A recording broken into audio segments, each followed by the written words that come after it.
குரு என்பவர் யார்? யார் சாஸ்திரங்களை அறிந்தவரோ, யாருடைய மனம் எப்போதும் பிரம்மத்திலேயே சஞ்சரிக்கிறதோ, செயல்புரிவது, சொர்க்கத்திற்கு செல்வது போன்றவற்றை பற்றி யார் கவலைப்படுவதில்லையோ அவரே குரு. யார் சீடன்? யார் தன் மனத்தை அடக்கியவனோ, யார் அமைதியை அடைந்தவனோ, யார் ஆசைகளால் மனத்தில் எழுகின்ற பேரலைகளை ஒடுக்கியவனோ, யார் நான் இதை செய்வேன் அதை செய்வேன் என்பதையெல்லாம் மனத்தை அலைக்கழிப்பது என்பதை உணர்ந்து பெயர் புகழை நாடியே மனிதன் எல்லா வேலைகளையும் செய்கிறான் என்பதையும் உணர்ந்து செயல்படுகிறானோ அவன் சீடன். இத்தகைய சீடனிடம் அந்த மேலான குரு பிரம்மஞானத்தை போதிக்கிறார். மகனே, பற்றி எரியும் நெருப்பிலிருந்து அதே தன்மை கொண்ட தீக்கதிர்கள் எப்படி எழுகின்றனவோ அவ்வாறே மாறாத பரம்பொருளிலிருந்து இந்த எல்லா உருவங்களும் கருத்துக்களும் படைப்பும் வெளிவருகின்றன. அவை மீண்டும் அந்த பரம்பொருளையே சென்றடைகின்றன. இந்த பரம்பொருள் அழியாதவர், என்றொன்றும் இருப்பவர், உருவமற்றவர், தொடக்கம் இல்லாதவர், உயிர் மனம் அனைத்தையும் கடந்து அனைத்திற்கும் வெளியில் நிற்பவர், தூயவர், மாற்றமில்லாத நிலைக்கு அப்பாற்பட்டவர், அனைத்தையும் கடந்தவர். அவரிடமிருந்தே பிராணன், மனம், புலன்கள், காற்று, ஒளி, தண்ணீர் அனைத்தையும் தாங்குகின்ற இந்த பூமி என்று எல்லாம் தோன்றியுள்ளன. சொர்க்கங்கள் அவரது தலை, சூரியனும் சந்திரனும் அவரது கண்கள், திசைகள் அவரது காதுகள், வேதங்களின் எல்லையற்ற அறிவு அவரது வாக்கு, காற்று அவரது வாழ்வு, பிரபஞ்சம் அவரது இதயம், பூமி அவரது பாதம், ஒவ்வொரு உயிரின் அழிவற்ற ஆன்மா அவரே. வேதங்களும் தேவர்களும் அவரிடமிருந்தே தோன்றினர். சாதாரண மனிதர்களை விட மிக உயர்ந்தவர்களுக்கும் தேவர்களுக்கும் ஏறக்குறைய நிகரானவர்களான சாத்தியர்கள் அவரிடமிருந்தே வெளிப்பட்டனர்.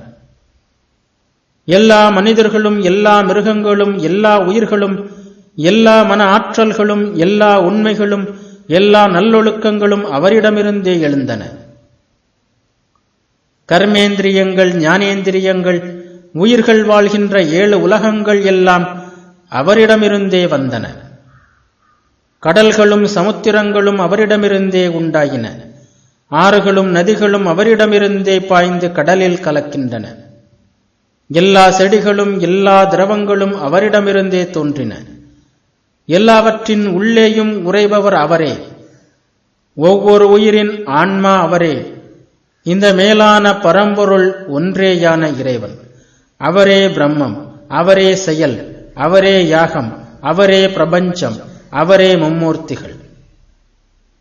அவரை அறிபவன் அறியாமை தலையிலிருந்து தன் ஆன்மாவை விடுவித்து முக்தி பெறுகிறான். அவரை எப்படி அறிவது? வேதாந்த அறிவாகிய உபநிடதம் என்னும் வில்லை எடுத்துக்கொள். வழிபாடு என்கிற கூரான அம்பை அதில் வை.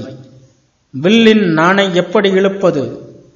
உன் மனம் இறைவனின் உருவத்தை எடுக்க செய்வதன் மூலம், நீயே அவன் என்பதை உணர்வதன் மூலம் இவ்வாறு இலக்காகிய பிரம்மத்தை அடைய வேண்டும்.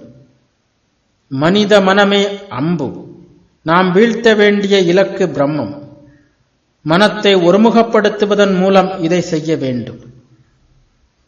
அம்பு இலக்கை தாக்கும் போது அதை ஊடுருவி அதனுடன் ஒன்றாக கலக்கிறது. அதுபோலவே நமது ஆன்மாவாகிய அம்பும் இலக்காகிய பிரம்மத்துடன் ஒன்றுபடுமாறு செய்ய வேண்டும்.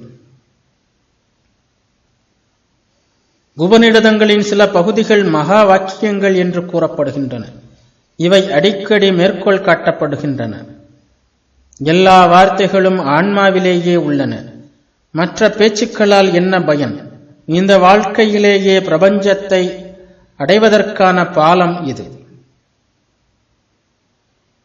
ஒரு சக்கரத்தின் எல்லா ஆரங்களும் மையத்தில் கூடுவது போல் உடம்பின் இரத்த குழாய்கள் எல்லாம் இதயத்தில் கூடுகின்றன. அந்த இதயத்தில் ஓம் என்னும் மந்திரத்தை தியானம் செய். உனக்கு வெற்றி உண்டாகட்டும்.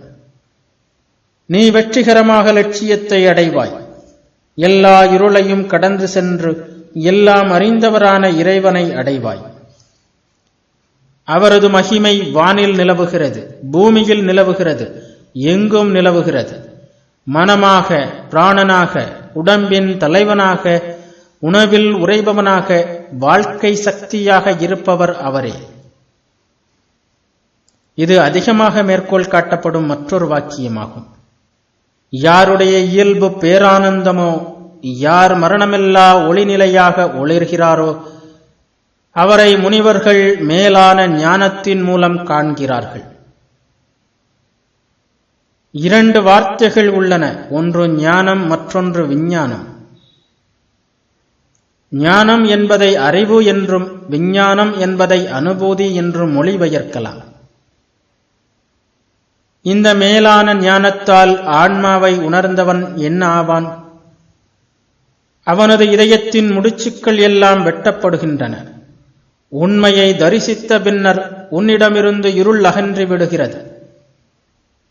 நீ எப்படி சந்தேகம் கொள்ள முடியும்?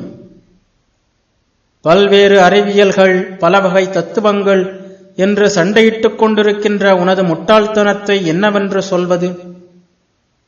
உண்மையை உணர்ந்த பின்னர் அவற்றைக் கண்டு நீ சிரிப்பாய். உனது சந்தேகங்கள் அகன்றுவிடும், செயல்களெல்லாம் உன்னை விட்டு விலகிவிடும். அனைத்திற்கும் அப்பால் பொன்னிறப் பேரொளி திகழ்கிறது. மாசற்ற, ஒப்புவமையற்ற அவரே பிரம்மம். ஒளியும் ஒளிக்கெல்லாம் ஒளியும் அனைத்தையும் அறிபவரும் ஆன்மாவும் அவரே. அவரை அப்படியே நீ அறி. அங்கே சூரியன் ஒளிர்வதில்லை, சந்திரன் ஒளிர்வதில்லை, நட்சத்திரங்கள் ஒளிர்வதில்லை, மின்னல் மின்னுவதில்லை. அந்த நிலை மனம் சம்பந்தப்பட்டது.